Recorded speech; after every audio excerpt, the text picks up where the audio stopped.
The young man simply dipped his hand into the invisible fluorescent liquid, then drew a smiley face on the table. To his surprise, when he shone a UV light on it, the previously invisible smiley face suddenly appeared clearly on the surface. Realizing that this method worked, Cage quickly dropped a silver coin into the fluorescent liquid, let it dry, and placed it in a gift box. He then mailed it anonymously to the local museum curator. As expected, when the curator saw the coin, he casually picked it up to examine it. Little did he know that from the moment his fingers touched the coin, he had already fallen right into the trap that Cage had set up. At that very moment, a companion, disguised as a tourist, entered the museum. Holding a camera, they began filming around, using the camera's laser to trigger the alarm system in the safe. This was all part of the plan to trigger the alarm and make the Declaration of Independence slide into the museum's underground vault. As the alarm blared, the curator rushed toward the vault. Without noticing the fluorescent powder already stuck to the keypad, he quickly punched in the vault's code. Once inside the vault, Cage's companion slipped into the museum's server room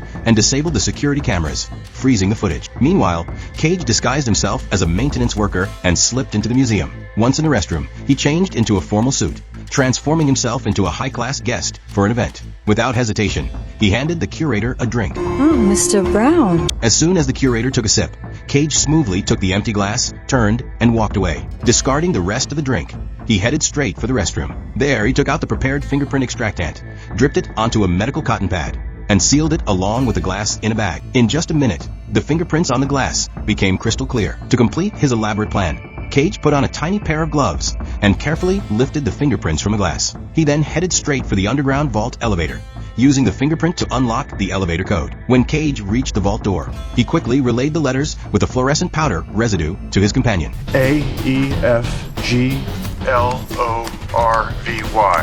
As his companion entered the letters into the computer, the correct vault code was soon deciphered. The next second, the vault door swung open, and Cage wasted no time. He walked over to the safe, pulled away the white cloth, and stuffed the priceless Declaration of Independence, worth $5 million, into a plastic bag. He then acted nonchalant and walked out of the museum. Little did he know, the entire scene had been witnessed by the curator. However, she didn't expose him on the spot. She, too, wanted to see if there was a hidden treasure map behind the Declaration, as rumored.